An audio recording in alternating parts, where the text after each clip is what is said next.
উপস্থিত আছেন তারপরে বিভিন্ন রাজনৈতিক সামাজিক সংগঠনের নেতৃবৃন্দ, উপস্থিত আছেন সাংবাদিকবৃন্দ এবং আজকে সংগঠনের সকল সদস্যবৃন্দ, সবাইকে সালাম, আসসালামু আলাইকুম।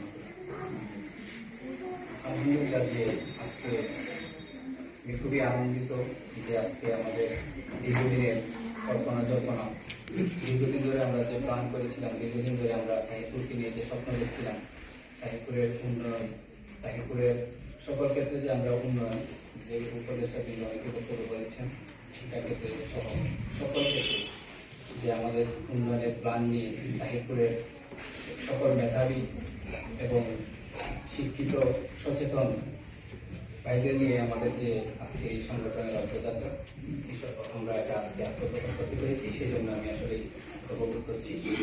সম্মানিত উপস্থিতি, আমাদের অন্যান্য দায়িত্বশীল অন্যান্য প্রতিষ্ঠাবৃন্দ, আপনাদের হয়তো আমাদের লক্ষ্য উদ্দেশ্য, আমাদের কর্মসূচি, আমাদের কার্যক্রম, বিভিন্ন বিষয়ে হয়তো কথা বলেছেন, উঠে আসছে আমাদের সকল বিষয়টি আরো বক্তব্য দেবেন অনেকেই। সবার কথার মাধ্যমে আমাদের মৌলিক কার্যক্রম, মৌলিক বিষয়গুলো হয়তো আপনারা ইতিমধ্যে জেনে গেছেন, জানবেন। সম্মানিত উপস্থিতি, আমরা শুধু এতটুকুই কথা বলতে চাই যে আমরা যে লক্ষ্য নিয়ে, আমাদের যে কার্যক্রমের স্বপ্ন নিয়ে, আমরা যে তাহিরপুরকে যে উন্নয়নের স্বপ্ন দেখি, সেই স্বপ্ন নিয়ে আমরা আজকে কার্যক্রম শুরু করেছি।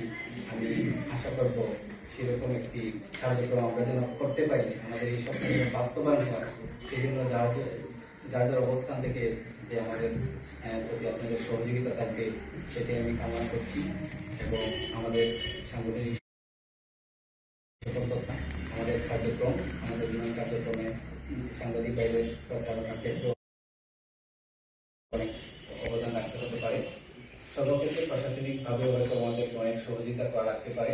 সেক্ষেত্রে আমি কর্তৃপক্ষের কাছে আমি আবেদন জানাচ্ছি, আমাদের পাশে থাকার জন্য অনুরোধ করবো। সর্বোপরি